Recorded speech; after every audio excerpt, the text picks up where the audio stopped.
Hi കൂട്ടുകാരെ, പുതിയൊരു വീഡിയോയിലേക്ക് എല്ലാവർക്കും സ്വാഗതം. അങ്ങനെ അനന്തം മാഷ് അനുപമയുടെ അടുത്തെത്തിയിരിക്കുകയാണ് കേട്ടോ. അപ്പോൾ ഈ സമയം എന്താ മോളെ ചീരു എവിടെ എന്ന് ചോദിക്കുമ്പോൾ അവൾ റൂമിലുണ്ടെന്ന് പറയാം കേട്ടോ. അങ്ങനെ അച്ഛ അവളെ ഒന്നും വഴക്കൊന്നും പറയരുത്. ഇല്ല മോളെ, എൻ്റെ മക്കളെ ഞാൻ ആരെയും ഇന്നേ വരെ വഴക്കൊന്നും പറഞ്ഞിട്ടില്ല. പിന്നെ എന്താ ഇങ്ങനെ ഒരു പറച്ചിൽ?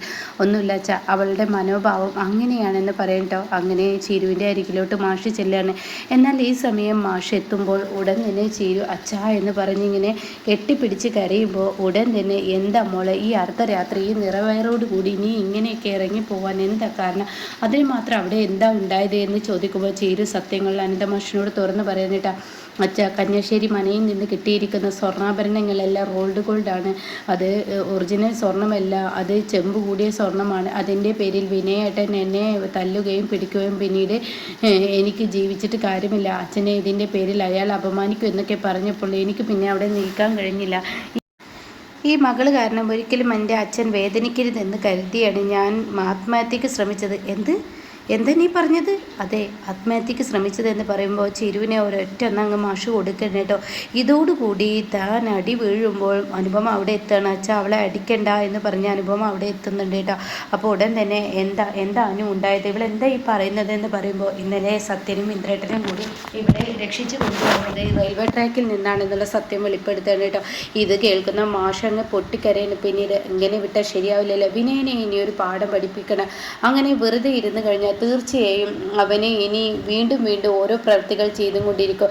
അതുകൊണ്ട് അവനെ ഒരു പാഠം പഠിപ്പിക്കണമെന്ന തീരുമാനം അങ്ങ് മാഷ് എടുക്കാൻ കേട്ടോ. അതോടുകൂടി തീർച്ചയായും അത് വേണം അച്ഛ, അവൻ ഇനി ഇങ്ങനെ ആയാൽ ശരിയാവില്ല. അവൻ നേരായെന്ന് കരുതി നമ്മളെ ചീരുവിനെ അവൻക്ക് മുന്നിൽ ഇട്ടുകൊടുത്ത് എല്ലാവരും കൂടി ചെയ്ത ഏറ്റവും വലിയ തെറ്റാണ് അച്ഛ. അതുകൊണ്ട് തന്നെ ഇനി ചീരുവിൻ്റെ മക്കളെ അവളുടെ കൈകളിൽ എത്തിച്ചു കൊടുക്കണമെന്നൊക്കെ പറയുമ്പോൾ അച്ഛ, നീ കാരണം എനിക്കൊരു ബുദ്ധിമുട്ടില്ല. നിൻ്റെ മക്കളെ നിന്നിലോട്ട് എത്തിച്ചു തരുമെന്ന് പറഞ്ഞാൽ തീർച്ചയായും അത് എത്തിച്ചു തരുമെന്ന് പറയാൻ കേട്ടോ.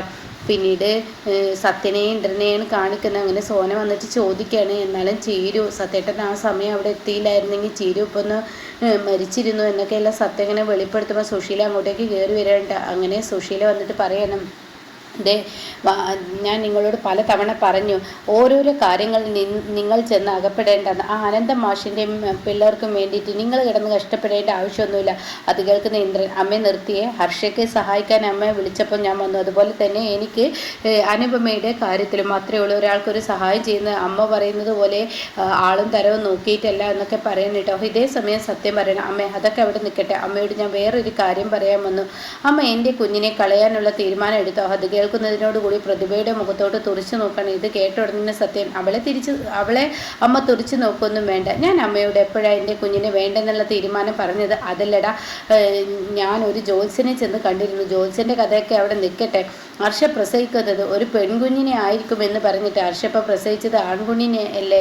അത് പറയുകയാണെങ്കിൽ ജോത്സ്യൻ്റെ വാക്കുകൾക്ക് എന്ത് വിലയാണ് കൊടുക്കേണ്ടത്? അത് കേൾക്കുന്ന ഇന്ദ്രന് ശരിയാണല്ലോ, താൻ പോലും ഒന്ന് സംശയിച്ച് നിന്നിരുന്ന ഈ സമയം ഇങ്ങനെയൊരു വാക്ക് പറഞ്ഞ് ചെറിയൊരു സംശയം തന്നിലും വന്നിരിക്കുന്നു കേട്ടോ. ഒരിക്കലും ഹർഷ പറയുന്നത് ശരിയല്ല, അത് ഈ പറയുന്ന രവിയുടെ കുഞ്ഞ് തന്നെ ആയിരിക്കും എന്നുള്ളൊരു തോന്നൽ ഇന്ദ്രൻ്റെ ഉള്ളിൽ വരുന്നുണ്ട് കേട്ടോ. ഇതേ സമയം ആകെ ദേഷ്യത്തോടു കൂടി, അമ്മ ഞാൻ ചോദിച്ചതിന് മറുപടി പറ.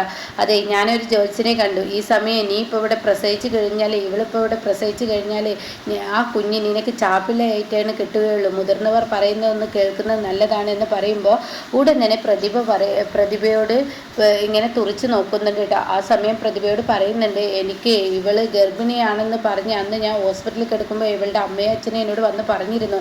ആ സമയം തന്നെ എനിക്ക് അറ്റാക്ക് വന്നത് നോക്ക്, അതൊക്കെ ലക്ഷണക്കേട് ാണ്. ഇനി ഇതിലും വലുത് എന്താ നിനക്ക് കാണിച്ചു തരാനുള്ളത് എന്നുള്ള വാക്കുകളൊക്കെ ആയിട്ടോ. അത് കേൾക്കുന്നതിനോടുകൂടി സത്യനങ്ങൾ വല്ലാതെ ദേഷ്യം പിടിക്കുകയാണ്. അമ്മേ, വായിൽ തോന്നിയത് വിളിച്ച് പറയരുത്. അല്ലടാ, ഞാൻ പറയുന്നത് സത്യം തന്നെയല്ലേ? ഇവളുടെ വയറ്റിൽ ആ കുഞ്ഞ് ജന്മം കൊണ്ടപ്പോൾ തന്നെ ഞാൻ അറ്റാക്ക് വന്ന് ആസ്പത്രിയിൽ കിടക്കേണ്ടി വന്നു എന്ന് പറയട്ടോ. ഇത് കേൾക്കുന്ന പ്രതിഭക്ക് മൊത്തത്തിൽ അങ്ങ് ദേഷ്യം പിടിക്കുകയാണ്. പിറക്കാൻ ഭൂമി പോലും കണ്ടിട്ടില്ലാത്ത തൻ്റെ കുഞ്ഞിനെക്കുറിച്ച് അപവാദം പറഞ്ഞ് അതങ്ങനെ വിട്ടു തരാൻ തയ്യാറല്ലെന്ന തീരുമാനത്തിൽ തന്നെയാണ് പ്രതിഭ. അങ്ങനെ പ്രതിഭ പറയുന്നത്, ഞാനൊരു കാര്യം ചോദിക്കട്ടെ, എൻ്റെ വയറ്റിൽ ഈ കുഞ്ഞ് എൻ്റെ വയറ്റിൽ ഈ കുഞ്ഞ് പിറക്കാൻ പോകുന്ന കുഞ്ഞാണെന്ന് അമ്മയോട് പറഞ്ഞു. എങ്കിൽ അമ്മയോട് ഞാനൊരു കാര്യം ചോദിച്ചോട്ടെ, അമ്മയുടെ ഹാർട്ട് അറ്റാക്ക് അത് അഭിനയമായിരുന്നില്ലേ? എടി നീ എന്താ പറഞ്ഞത്? അതെ, അമ്മയുടെ ഹാർട്ട് അറ്റാക്ക് അഭിനയമായിരുന്നു, ഞങ്ങൾക്കിതൊന്നും അറിയില്ലെന്ന അമ്മയുടെ വിചാരം. ഓഹോ, എൻ്റെ മക്കളും മരുമക്കളും നാടകം കളിക്കുകയായിരുന്നു എൻ്റെ മുന്നിൽ. എന്നാൽ ഇനി സുശീല ഈ വീട്ടിലില്ല, ഇനി മടുത്തു. എല്ലാ മക്കളും കൂടി എന്നെയിട്ട് ദ്രോഹിക്കുകയാണെങ്കിൽ തീർച്ചയായും ഞാൻ ഈ വീട്ടിൽ നിന്ന് ഇറങ്ങുമെന്ന് പറഞ്ഞിട്ട് സുശീല നേരെ ചെന്നിറങ്ങുന്നത് മഞ്ചാടിയുടെ മുന്നിലോട്ടാണ് കേട്ടോ. മഞ്ചാടിയെ കാണുന്ന സുശീല ഒന്ന് ഞെട്ടുന്നുണ്ട്. ഇതേ സമയം മഞ്ചാടി, സുശീലാൻറ്റി, എൻ്റെ ജീവരാജിനെ കുറിച്ച് യാതൊരു അറിവില്ലല്ലോ സുശീലാൻറ്റി, പിന്നെ എന്നെ കോണ്ടാക്ട് ചെയ്തില്ലല്ലോ എന്നൊക്കെ ചോദിക്കുമ്പോൾ, അതെ, നിൻ്റെ ജീവനെ ഞാൻ എവിടെയും കൊണ്ടുപോയി ഒളിപ്പിച്ച് വെച്ചിട്ടില്ല. നീ ചെന്നിട്ട് ആ സച്ചിയോട് ചെന്ന് ചോദിച്ചു, സച്ചിയുടെ മകൻ ഗോകുലാണ് ഇതിൻ്റെയൊക്കെ പിറകിലെന്ന് പറയണ്ട. അത് കേൾക്കുന്ന മഞ്ചാടി പറയാം, അല്ലല്ലോ സുശീലാൻറ്റി അന്ന് പറഞ്ഞത് അങ്ങനെയല്ലല്ലോ എന്ന് പറയുമ്പോൾ, ഞാൻ എങ്ങനെ പറഞ്ഞെന്ന് എനിക്കറിയില്ല എന്ന് പറഞ്ഞ് മഞ്ചാടിയോട് ദേഷ്യപ്പെടുകയാണ് കേട്ടോ. എന്നാൽ ഈ സമയം വിനയനാണെങ്കിലോ, ഇനി അങ്ങനെ വിട്ടാൽ ശരിയാവില്ല. അനുപമയുടെ വീട്ടിൽ എൻ്റെ ഭാര്യയെ മാറ്റി താമസിപ്പിക്കാൻ ഇവർ ആര് എന്നുള്ള തീരുമാനം എടുത്തിരിക്കുകയാണ് കേട്ടോ. അങ്ങനെ എന്തായാലും എൻ്റെ ഭാര്യ എൻ്റെ കൂടെയാണ് താമസിക്കുന്നത്, അതോ എൻ്റെ മോനാണ് അവരുടെ വയറ്റിൽ, അതുകൊണ്ട് ഞാൻ പോയി കൊണ്ടുവരും. എടാ, നീ വെറുതെ അവരുടെ കൈകളിൽ നിന്ന് അടി വാങ്ങാൻ നിൽക്കണ്ട, നീ ഇങ്ങോട്ടേക്ക് പോന്നേക്ക് എന്നൊക്കെ പറയുമ്പോഴും വിനയൻ അതൊന്നും കേൾക്കില്ല കേട്ടോ. അങ്ങനെ വിനയൻ വീണ്ടും അനുപമയുടെ വീട്ടിലോട്ട് വരികയാണ് കേട്ടോ.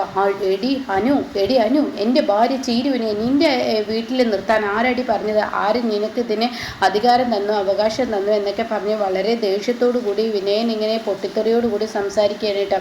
ഈ സമയം അനുപമ പറയുന്നത്, വിനയ, നിൻ്റെ ഭാര്യ എന്ന് പറയുന്നത് എൻ്റെ അനിയത്തിയാണ്, അവൾക്ക് ആ വീട്ടിൽ നിൽക്കാൻ താല്പര്യമുണ്ടെങ്കിൽ തീർച്ചയായും നീ പിന്നെ അവളെ തിരക്കി വരരുത്. അത് നീ പറഞ്ഞാൽ മതിയോ? എൻ്റെ മകൻ അവളുടെ വയറ്റിൽ കിടക്കും തോറും ഞാൻ ഇനിയും വരും എന്നൊക്കെ പറഞ്ഞ് വളരെ ദേഷ്യത്തോടു കൂടി സംസാരിക്കുമ്പോൾ ശരിക്കും ദേഷ്യം പിടിക്കാൻ കേട്ടോ അനുപമയ്ക്ക്.